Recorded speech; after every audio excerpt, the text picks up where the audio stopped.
Okay, hello everyone, welcome back. So let's continue with where we left from, right? So okay, जैसे हम लोगों ने बात की कि जो OS होता है उसकी कोई यूनिवर्सल डेफिनेशन नहीं होती है and I said that we'll try to define OS and or we'll just try to define the functions of operating system.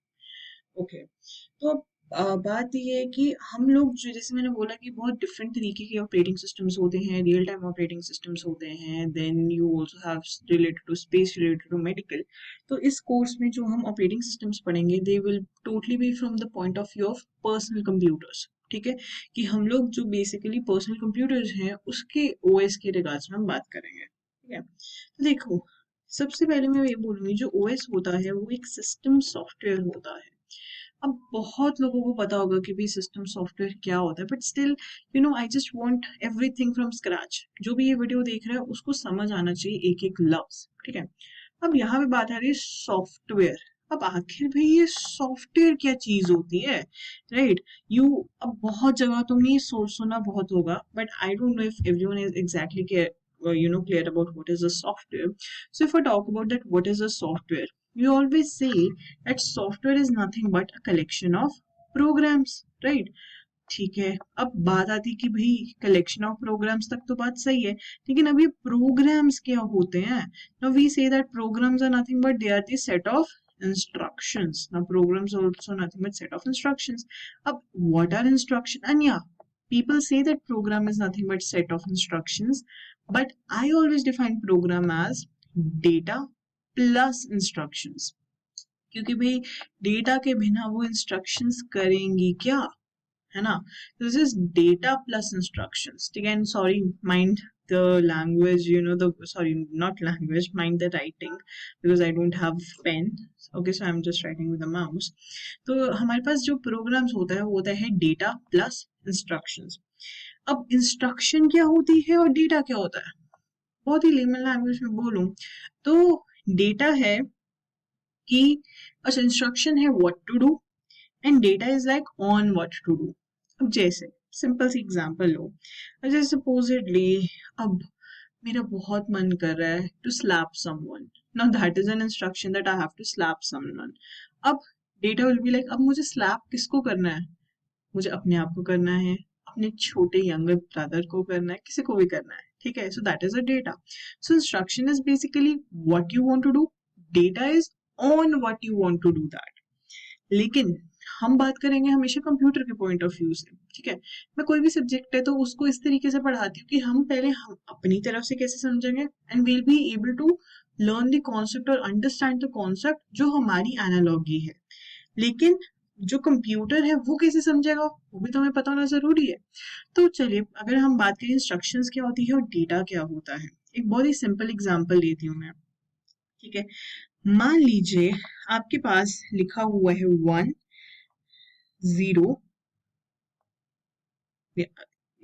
Consider it like this अब सपोजिटली ये जो है ये एक इंस्ट्रक्शन है जिसका बेसिकली मतलब है ऐड ठीक है सपोज मैं जस्ट सपोज कर रही हूँ इसका मतलब है ऐड ठीक है तो ये है ऐड लेकिन ये जब इंस्ट्रक्शन है तो 0010 इज टुगेदर कॉल्ड ऐड लेकिन अगर यही चीज मेरी वैल्यू बन जाए ठीक है so this is when this is an instruction when same thing becomes a value तो आपको पता है इसकी वैल्यू क्या होगी just tell me this will be 2 the decimal value ठीक है तो इसकी डेसिमल वैल्यू हो जाएगी 2 अब बात है कि यार ये तो 0 1 थे तो इसको इंस्ट्रक्शन है तो इसको ऐड कर रहे हो वैल्यू है तो इसको 2 बोल रहे हो मतलब समझ नहीं आ रहा चलिए I will try to make you understand this thing देखो जो हमारा कंप्यूटर होता है ना कंप्यूटर को हर चीज भाई जीरोस में और वंस में समझ आती है हर चीज अब तुम कुछ भी ले लो कंप्यूटर विल नॉट मतलब मैं उसको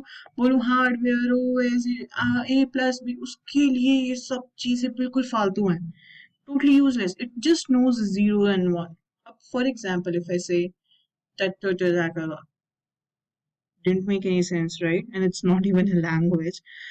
तो बात है मुझे सिर्फ अपनी भाषा समझ आएगी है मुझे कोई और चीज क्यों मतलब अब देखो अच्छा by the way everyone says computer is such a smart machine it's so powerful it's totally डम we humans can still learn so many language but see the computer it is just able to learn zeros and one that's it ठीक है। तो computer smart बनता है जब हम उसको smart बनाते हैं, ठीक है। तो चलिए ठीक है, बात करते हैं। तो जीरोस एंड वंस, ठीक है, हम लोग कंप्यूटर इस भाषा में समझता है। तो इंस्ट्रक्शन होगी वो भी certain sequence of zeros and one होगा, और जो वैल्यूज होंगी या डेटा होगा वो भी sequence of zeros and one होगा। लेकिन फर्क क्या होगा? फर्क ये होगा instruction as a whole 0010, just an example, ठीक है, ऐसा नहीं कि ऐसा होगा, बट इंस्ट्रक्शन जैसे 0010 ये पूरी सपोज ऐड कहलाएगी। लेकिन जब ये जब डेटा बनेगा तो इसका एक वेइंग फैक्टर होगा। वेइंग फैक्टर क्या होता है आपको पता है? ये हम करते हैं 2 टू द पावर 0 के साथ, ये हम करते हैं 2 टू द पावर 1। आपको पता है ना कि आप लोग बाइनरी से डेसिमल में कैसे करते हो? तो ये जो होते हैं इसको मैं बोल रही हूँ वेइंग फैक्टर, ठीक है। तो ये जो है मेरा वेइंग फैक्टर है, इसलिए इसकी एक एसोसिएटेड वैल्यू निकल पाए। तो ये सिर्फ इतना फर्क होता है डेटा और इंस्ट्रक्शंस के अंदर, ठीक है। अब जब तुम इन दोनों को कंबाइन करोगे तो तुम्हारा क्या बनता है? प्रोग्राम बन जाता है, ठीक है। अच्छा जी, अगर तुम लोगों का प्रोग्राम बनता है तो आखिर ये अच्छा जैसे तुम सी में प्रोग्राम लिखते हो, तुम बहुत सिंपल सा लिखते हो, C C plus plus Java Python किसी में भी। तुम पहले क्या करते हो? इनपुट लेते हो 2 नंबर्स, सपोज तुमने ऐड करा है तो तुम लोगे इनपुट उन 2 नंबर्स का, फिर तुम सी आउट कर दोगे a प्लस बी, या प्रिंट a प्लस बी। तो बेसिकली था क्या? तुम्हारे पास डेटा क्या था? a और b। इंस्ट्रक्शन क्या थी? तुम ऐड कर रहे हो उसको। तो ये पूरा क्या बन गया? एक प्रोग्राम बन गया। ऐसे जब कितने सारे प्रोग्राम्स हो जाएंगे तो वो एक सॉफ्टवेयर बन जाएगा। अच्छा, अब सॉफ्टवेयर तो देख लिया, अब बात आती है कि भाई आखिर ये सिस्टम सॉफ्टवेयर क्या होते हैं। देखो, हमारे पास जनरली जितने भी सॉफ्टवेयर होते हैं वो 2 तरीके के होते हैं। एक होता है एप्लीकेशन सॉफ्टवेयर और दूसरे होते हैं हमारे सिस्टम सॉफ्टवेयर। देखो, एप्लीकेशन सॉफ्टवेयर जो होते हैं वो एक्चुअली वो होते हैं, अगर सपोजिटली वो ना भी हो कंप्यूटर में या सिस्टम में तो सिस्टम चल सकता है, राइट। जैसे पेंट है, पेंट अगर ना भी हो तो ऐसे थोड़ी है कि तुम्हारा लैपटॉप चलेगा ही नहीं, चल तो जाएगा। लेकिन हाँ, ऑपरेटिंग सिस्टम्स नहीं है तो तुम्हारा लैपटॉप नहीं चलेगा, राइट। और अगर मैं मतलब हम ये बोलते हैं जनरली कि सिस्टम सॉफ्टवेयर्स आर दो softwares which helps the system to operate, okay. So they are going to help the system to operate. And also हम लोग इसको डायरेक्टली एक्सेस नहीं कर सकते। सिस्टम सॉफ्टवेयर को you can never ever access directly. अब जैसे ऑपरेटिंग सिस्टम है, कैन यू, अब जैसे पेंट है, ठीक है, उसको तुम इंस्टॉल करो अनइंस्टॉल करो, ठीक है, कोई फर्क नहीं पड़ता। तो उसको तुम डायरेक्टली एक्सेस कर रहे हो, डायरेक्टली मॉडिफाई कर रहे हो, लेकिन सिस्टम सॉफ्टवेयर के साथ ऐसा डायरेक्टली नहीं कर सकते, ठीक है। So there are lot of ways, you can distinguish between what is a system software and what is an application software. जैसे कंपाइलर है, that is a system software. Assembler है, that is a system software. Operating system, that is a system software, something which helps the system to operate. And so that is the first thing which we have defined for OS, that it is a system software, ठीक है। ये पहली चीज हम लोगों ने define किया। I hope this is absolutely clear to you guys. Now हम लोग बात करते हैं फर्दर, विच इज और किस तरीके से हम लोग इसको डिफाइन कर सकते हैं, ठीक है। चलिए, तो अगर हम बात करते हैं ओएस को, हमने बोल दिया that OS is basically your system software, that is the one thing. Now let's talk about what else. अब हम लोगों ने देखा कि जैसे मैंने एमएस वर्ड वाली एग्जांपल दी थी, उससे तुम्हें पता चल गया that operating system manages all the hardware and software. MS word वाली एग्जांपल अपने दिमाग में रखना प्लीज, ठीक है। So it manages all hardware and software, ठीक है। एक ये चीज हो गई। अच्छा, ये सारे रिसोर्स मैनेज करता है तो हम इसको रिसोर्स मैनेजर भी बोल देते हैं। अब एक और बहुत ही प्यारी सी चीज मैं बोलूंगी, ठीक है, जो इन चीजों से ही डिराइव हुई है, which is operating system abstraction का काम करता है।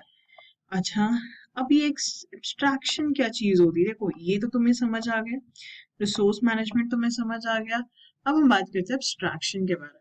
देखो, जो तो ऑलरेडी जिनको सी प्लस प्लस में ऊप्स पढ़ चुके उनको पता होगा कि एब्स्ट्रैक्शन क्या होता है। जिनको नहीं पता मैं उनको बताती हूँ। एब्स्ट्रैक्शन का बेसिकली मतलब होता है कि हम लोग जो बैकग्राउंड डिटेल्स है उसको हाइड कर लें, मतलब तुम एटीएम में जाते हो, ठीक है, एटीएम में तुम सिंपली क्या करते हो, विड्रॉ करने हैं, मान लो तुम्हें पैसे, तो तुम्हारे पास क्या होता है, तुम्हारे पास एक इंटरफेस होता है, जैसे मान मान लेती हूँ यहाँ पे एक सपोजली मशीन है, यहाँ पे क्या होगा, यहाँ पे एक विड्रॉल का बटन होगा, तुम जैसे इसको क्लिक करते हो, वो मतलब अब जैसे तुमने एटीएम कार्ड डाला हुआ है, फिर वो क्या करेगा, तुम्हारा पिन मांगेगा, या मतलब जो भी सीक्वेंस रहता है कि मतलब तुमने इंसर्ट किया, पहले पिन किया, फिर तुमने विड्रॉल किया, फिर तुमने विड्रॉल की अमाउंट लिखी है, और उसके बाद जाके तुम्हारे पैसे बाहर आ जाते हैं। अब तुम्हें नहीं पता कि पीछे बैकएंड पे कौन सा कोड है ना, तुम्हें नहीं पता।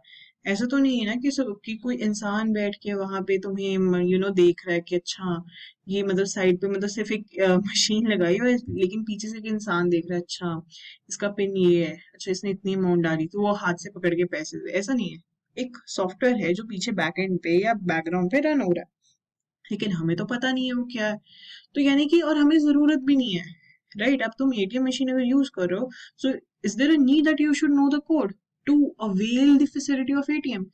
This is the best thing about science, and best thing about all of the things is that to enjoy the facilities they provide, you need not to know about how the things work. ठीक है, तो वो चीज क्या होती है, abstraction होती है हमारी। अब ओएस भी क्या है, तुम लोगों को तो लग रहा है कि हाँ भाई मैंने एमएस वर्ड चलाया, मैं मूवी चला रही हूँ, तुम्हें क्या पता बैकएंड पे उस बेचारे ने इंस्टॉल करने के लिए हार्ड डिस्क पे कितना कुछ काम किया, वो साथ साथ में अगर तुम कीबोर्ड से कुछ देख टाइप करो उसका ध्यान रख रहा है, वो मॉनिटर पे तुम डिस्प्ले करो उसका ध्यान रख रहा है, वो साथ साथ ब्राइटनेस कंट्रोल कर रहा है पिक्सल्स वगैरह के साथ, वो साथ साथ में फैन भी तुम्हारा चला रहा है ताकि तुम्हारा सिस्टम गर्म ना हो जाए, और भी बथेरे काम कर रही है, तो एक बहुत कम गिना दिए मैंने। तो बेसिकली हम लोगों को वो सब चीजें नहीं दिख रही हैं, है ना, हमें क्या दिख रहा है, हमें सिर्फ आउटपुट दिख रहा है, so this is what you call as abstraction. So OS is also responsible for abstraction, ठीक है। तो हमने नंबर 1 पॉइंट बात की सिस्टम सॉफ्टवेयर, नंबर 2 हम लोगों ने बात की इसकी विच इज एब्स्ट्रैक्शन, ठीक है। अब मैं थोड़ा सा, ये तो बिल्कुल ही लेमन हो गया था ना, थोड़ा सा टेक्निकलिटी में मैं घुसूं, तो अभी जिन लोगों को थोड़ा सा आइडिया है ऑलरेडी, तो मान लीजिए मैंने लिखा प्रिंट एफ हेलो। अब जैसे मैंने प्रिंट एफ हेलो है, तो प्रिंट एफ हेलो का मतलब क्या है, मैंने कीबोर्ड से प्रिंट एफ हेलो मैं मान चुकी हूँ टाइप हो चुका है, और अभी उसको क्या होना है, स्क्रीन पे प्रिंट होना है। अब होगा क्या, बैकएंड पे एक सिस्टम कॉल होगी जो कि एक राइट सिस्टम कॉल होगी। अब सिस्टम कॉल भी बहुत तरीके की होती है, तो क्योंकि प्रिंटफ ने स्क्रीन पे कुछ राइट करवाना है, तो राइट सिस्टम कॉल चलेगी। तो यानी कि जो तुम्हारा प्रोग्राम है वो क्या करेगा, एक सॉफ्टवेयर इंटरप्ट कैरी करेगा। So this is not going to be hardware interrupt, there will be software interrupt. देखो, जिसको इसकी ऑलरेडी नॉलेज है ये उसके लिए है, ठीक है। जिसको नहीं अभी नॉलेज है वो सीधा ये वीडियो स्किप कर सकता है, बट जिसको थोड़ी सी नॉलेज है वो प्लीज यहाँ पे बने रहिए और सुनिए। तो एक राइट सिस्टम कॉल जनरेट होगी, जैसे ही राइट सिस्टम कॉल, अभी पहले वो क्या था, यूजर स्पेस में था या यूजर मोड में था, ठीक है। जैसे सॉफ्टवेयर इंटरप्ट आया, क्या हो गया, ओएस को ट्रिगर हुआ, तुम्हारा इंटरप्ट हैंडलर सीन में है, पिक्चर में है, अब तुम्हारा क्या है, वो कर्नल स्पेस में या ओएस मोड में आ चुका है। फिर क्या होगी तुम्हारी, वो सिस्टम कॉल के लिए जैसे ग्राफिक कार्ड होता है, ग्राफिक कार्ड पे वो करेक्टर्स लिखे जाएंगे, फिर वो जाके मॉनिटर पे डिस्प्ले होंगे, और उसके बाद दोबारा तुम्हारा किस पे आ जाएगा, यूजर मोड पे आ जाएगा। तो मतलब बैकएंड पे ये सब कुछ हो रहा है, लेकिन हमें क्या दिखा, कुछ भी नहीं, हमें लगा बस प्रिंटफ लिखा आ गया आउटपुट। तो दिस इज योर एब्स्ट्रैक्शन, ठीक है। चलिए अगली वीडियो में और बातें करेंगे, एंड थैंक्स फॉर वॉचिंग।